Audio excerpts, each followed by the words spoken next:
সায়নী ভোটের আগে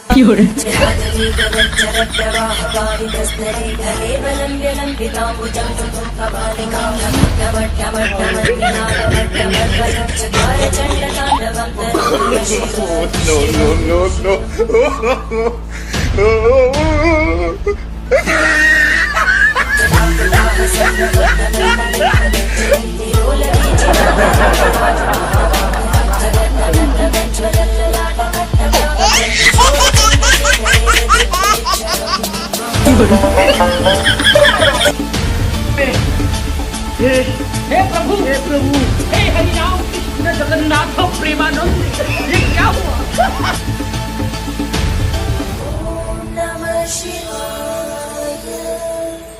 রচনা দিদি। আচ্ছা রচনা দিদি, আপনাকে যে টিএমসি পার্টি থেকে টিকিট দেওয়া হলো, এতে অনুভূতিটা কেমন? খুবই ভালো অনুভূতি। আমি কৃতজ্ঞ দিদির কাছে যে আমাকে টিএমসি থেকে টিকিট দেওয়া হয়েছে। আমি যাতে নতুন করে টাকাটা মারতে পারি, কিছু বাদ দিন না, সব বাদ দিন। আমি যাতে জনগণের উন্নয়ন করতে পারি, টিএমসির হাত ধরে রাস্তাঘাট করতে পারি। পশ্চিমবঙ্গ থেকে কলকারখানা কাজ উঠেই গেছে। কি বলে উঠে গেছে? এই তো আমি এই কিছুক্ষণ আগে আসলাম, দেখলাম ধোঁয়া উঠছে। কলকারখানা ধোঁয়া উঠছে মানে তো কলকারখানা হচ্ছে।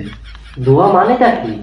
কলকারখানা চলছে, কাজ বাজ হচ্ছে, সেজন্যই তো ধোঁয়াটা উঠছে। कुछ भी কি সব বলেন দিদির নামে এসব ফালতু কথা। তো খুবই উন্নয়ন করবেন, আপনার কথা শুনে বোঝা যাচ্ছে। কলকারখানা তো প্রচুর রয়েছে, তা আর কি কি উন্নয়ন করবেন? লোকের বাড়ি পাকা ছাদ করে দেব, বাথরুম করে দেব। আর ভরসা, এই ধরনের ভরসা না দিলেই নয়। আপনি বলুন, আপনি তো বহু জায়গায় গিয়েছেন, সেখানে গিয়ে কি কি দেখলেন? এটাই গেছি, অনেক খুব সুন্দর এক জায়গায় গেছিলাম, একটা নাম কি বলবো, সুন্দর দই বানায়, ঘুগনি বানায়। দইটা কেন ভালো হয় ওখানে? অনেক প্রকৃতিটা ভালো, ঘাস ভালো হয়, গরু ভালো ঘাস খেতে পারে, ভালো দুধ দেয়, সেই দুধে খুব ভালো দই হয়, খুব মিষ্টি হয়, খেতে ভালো লাগে, অসাধারণ স্বাদ। कौन है ये लोग, कहाँ से आते हैं? কত বিজনেস! ওই দেখুন ধোঁয়া উঠছে, এখানেও নিশ্চয়ই কলকারখানা চলছে।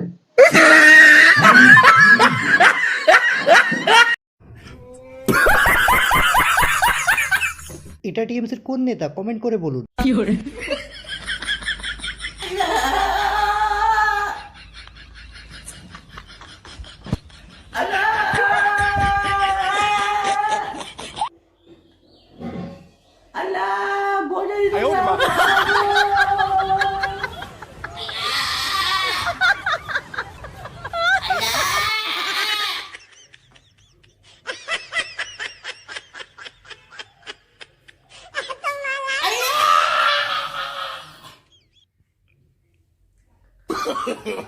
No.